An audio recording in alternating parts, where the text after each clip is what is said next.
down with a clean cloth or paper towel. For glass shelves, spray with a mild glass cleaner and wipe down with a clean cloth or paper towel. Be careful when wiping glass shelves not to apply too much pressure, as they may scratch or break. For lighted shelves, be sure that the water does not enter the light channel. Never use a hose or submerge the shelves in water. Clean the tank. Lift the fan plenum assembly. Do not spray cleaning solution or water directly on fans or electrical connections. Thoroughly spray tank with soap and hot water or a cleaning solution and let it stand for 5 minutes. Scrub any heavily soiled areas with a non-abrasive cleaning pad. Rinse the case interior using warm to hot water. Apply sanitizer solution to the tank. Dry interior glass with clean, dry paper towels. Allow the remainder of the case to air dry. Replace the pans and shelves. Spray shelves with sanitizer and allow them to air dry. Clean the front glass. For standard glass, use a mild glass cleaner and a clean paper towel. It is very important to hold the glass securely so that undue stress is not put on the hinges while cleaning the doors.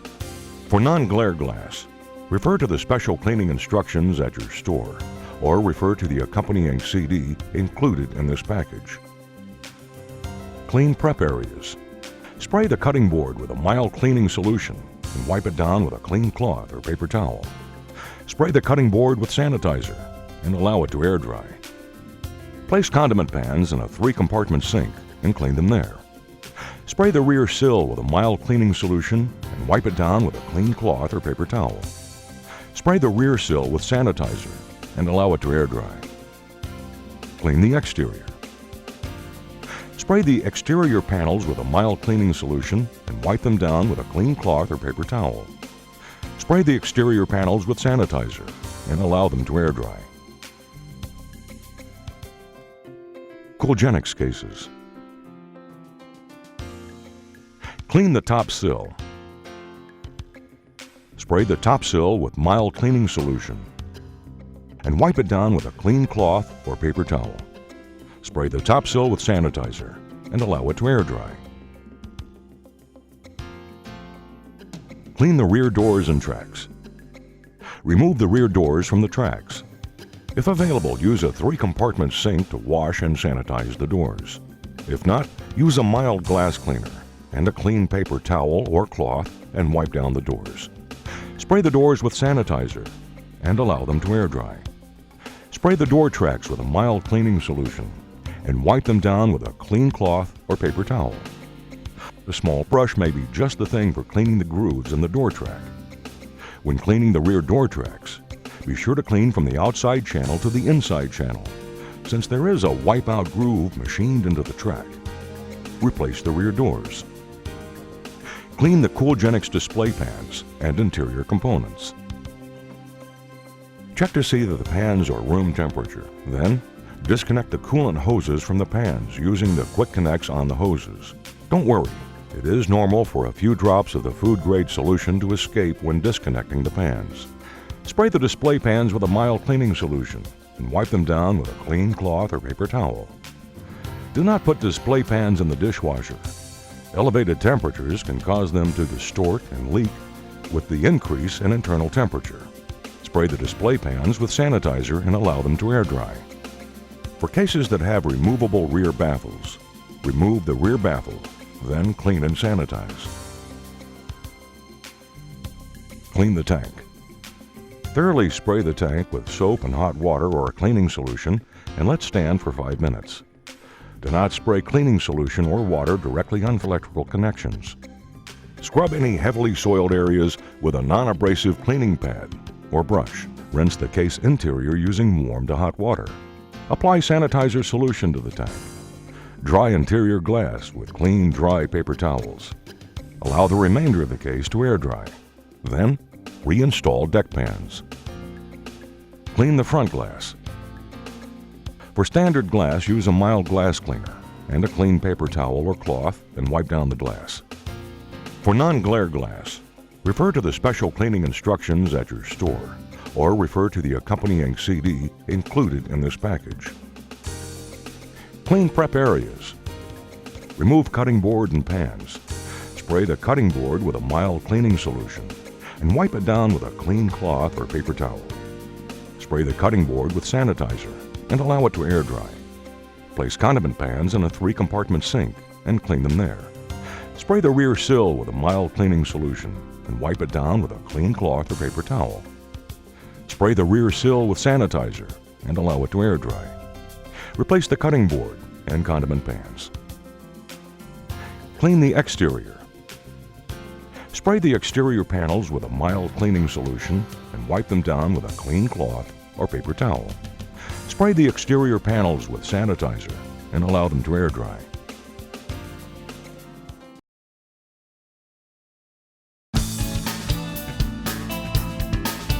Before you begin the actual work of cleaning a case, preparations must be made to secure the case, the area, and the product inside the case. Also, you should be aware that single cases in a group or section are not typically cleaned because they all share refrigeration and electrical circuits. Isolating one could potentially cause problems. So all cases within a circuit are usually cleaned in the same operation. Now a word about cleaning in general. All components removed from the case are to be cleaned. But take care. It's easy to recontaminate clean components by either cleaning them inside unclean or unsanitized areas, or even simply resting them on still soiled areas of the case. Also make a note that there is a distinct difference between clean and sanitize. Although the two are often used interchangeably, they are actually two distinct yet equally important steps in an effective cleaning program. Cleaning is the removal of dirt and debris from a surface. In simple terms, it is removing what you can see. Sanitizing takes place after cleaning and removes what you can't see: bacteria and organisms that can be hazardous to human health. Although a sanitized surface is not completely free of bacteria, by definition that would be a sterile surface, something that is just not practical in a supermarket or food service environment. However, a truly effective cleaning process incorporates both cleaning and sanitizing to minimize risks. How often must a case be cleaned? Hill Phoenix recommends that cases be cleaned once a week as a general rule. The frequency may be dictated by a store's operational policy or, in the absence of that, common sense. If there's ever a reason to believe that a case is not clean, if you detect an odor or notice a spill, for instance, always err on the safe side and perform a thorough cleaning.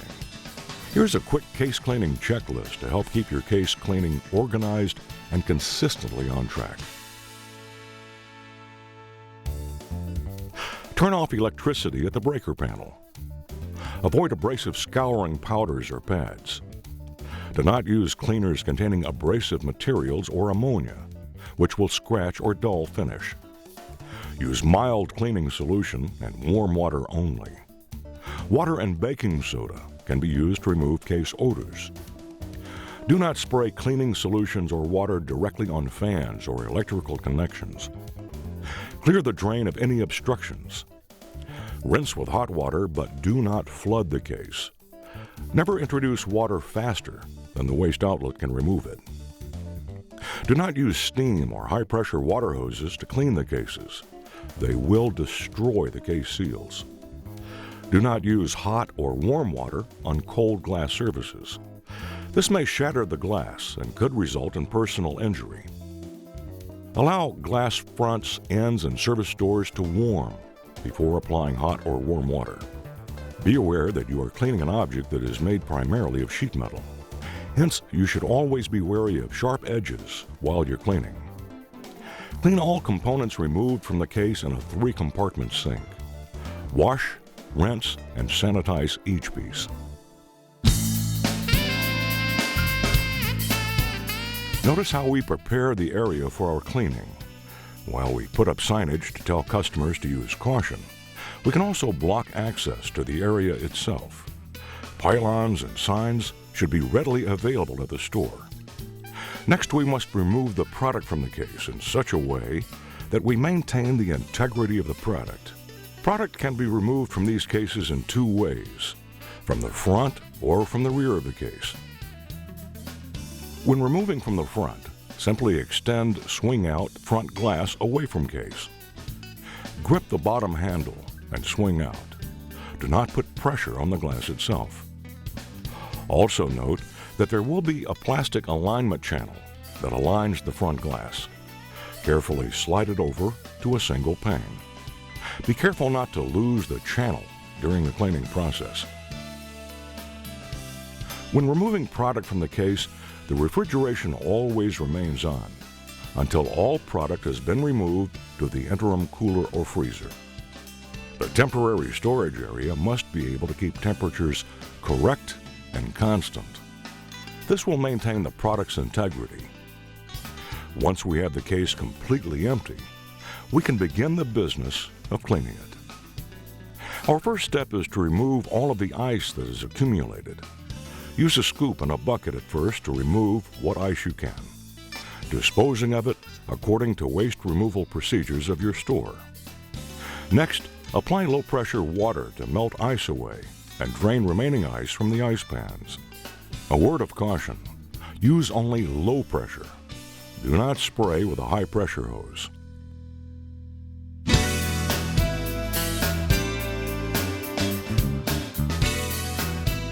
Now remove the ice pans from the case and take them to a cleaning area with a 3-compartment sink.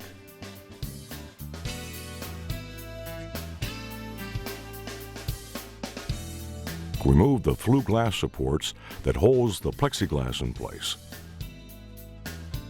Now it's time to isolate refrigeration. You accomplish this by turning off the service valve in the case if it has one.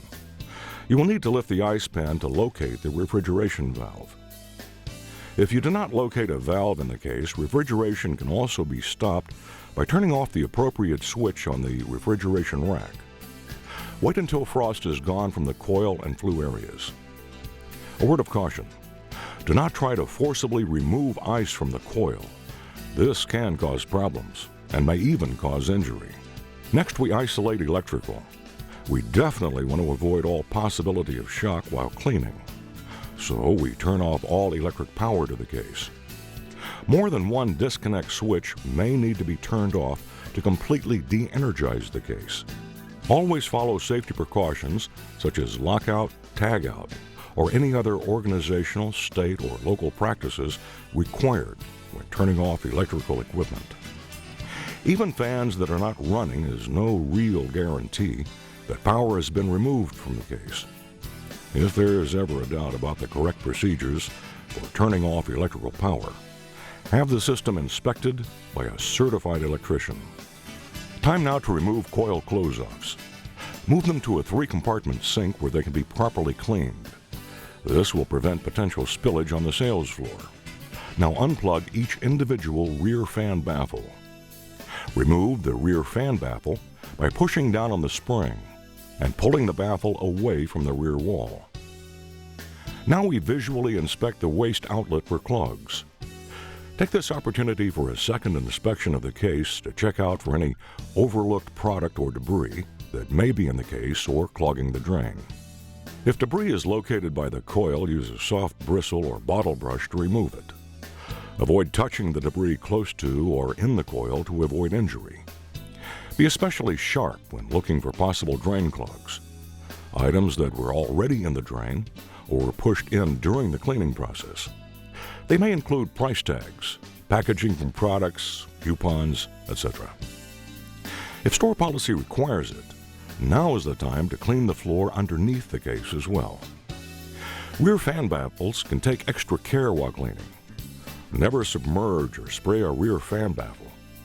Instead, wipe with a soft rag and mild detergent to clean the surface.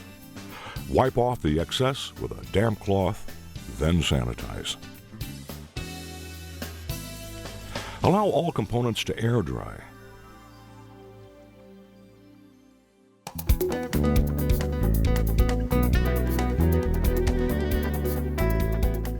Thoroughly clean the tank by spraying with soap and hot water or a cleaning solution and let it stand for 5 minutes.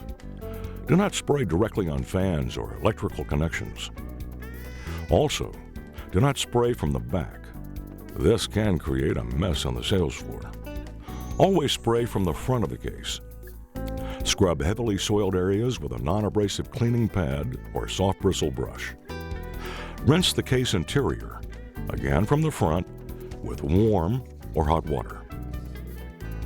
Apply sanitizing solution to the tank. For standard glass, use a mild glass cleaner and clean paper towels or cloth. Non-glare glass has a specialized anti-reflective coating on each surface of the glass. While these coatings are durable, they are susceptible to scratching if abrasive materials are used for cleaning. If the glass surface is scratched, it is impossible to restore the original finish. Caution: under no circumstances should the following types of materials be used for cleaning non-glare glass: coarse paper towels, scouring pads or powders, steel wool or steel fiber materials, blades, acidic or highly alkaline detergents. There are 2 cloths approved that will normally remove dust, grease oils, and fingerprints without the need for cleaning fluids. Scott-Brite High Performance Cloth manufactured by 3M. This cloth is washable and reusable as long as it remains clean. Spuntex Microfiber Cleaning Cloth. This cloth is washable and reusable as long as it remains clean. For difficult cleaning jobs, you can lightly spray a recommended cleaning fluid. Windex, standard product only. Extra strength or specialty products may not be suitable. Glass Plus, standard product only. Extra strength or specialty products may not be suitable. Warm water. As always, never apply pressure to the glass. Allow the case to air dry. Please note there is a misting system inside the case. The system's nozzle is self-cleaning and should not be removed or disconnected. To clean the exterior panels, simply spray with a mild cleaning solution and wipe them down with a paper towel or clean cloth. Next, spray the panels with a sanitizer and allow to air dry. Accessories such as scale stands, wrap, and cutting boards should be cleaned in the same manner.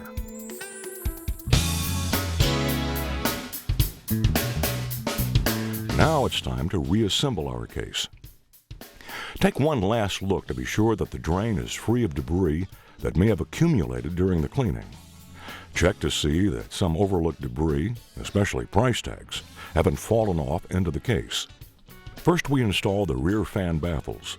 Then we re-energize the electrical circuit, checking to see that all electrical connections are plugged in and that the fans are operational. Next, we install coil close-offs, flue glass supports, plexiglass, ice pans. Be sure to leave out the far left ice pan until refrigeration has been turned back on. Police the area. Clean up any spills that may have occurred on the floor. Turn on the refrigeration valve by lifting the far left coil close-off if necessary. Replace coil close-off and then install last remaining ice pan. As always, keep away from moving parts and electrical connections. Do not load the case back up with product until the case has reached the desired discharge temperature. If the temperature is not posted in the store somewhere, you can find the proper temperature in the case operating manual. Finally, re-merchandise ice and product per your store's planogram. Once product is in place, close swing-out front glass. Again, use the bottom handle and avoid putting direct pressure on the glass. Take care when realigning to avoid chipping or scratching the glass. Once glass is lined, reposition plastic alignment channel. Clean up any ice that may have spilled on the floor. See that load limits are followed. If there are no load limits on the case, just be sure that products do not interfere with discharge slots or return air baffle.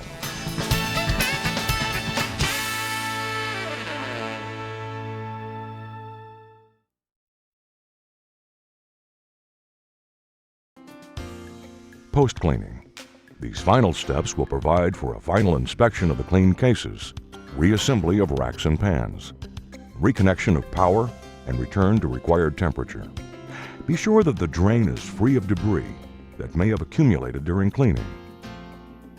Clean any spills that may have occurred on the floor.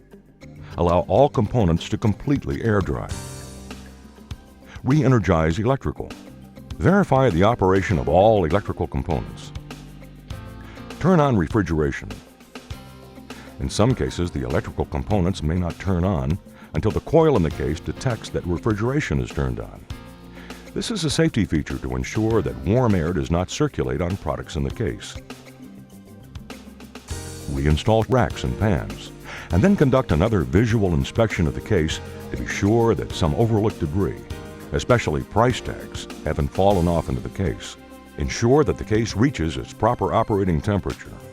That temperature will be posted in the store somewhere. If not, refer to the case operating manual. Finally, re-merchandise product per your store's planogram. Follow these simple, straightforward steps as they apply to your case type to maintain a clean environment. And more importantly, a healthy shopping experience for your customers. Your reward will be one that comes back to revisit you again and again, as well as one that you'll see added to your bottom line.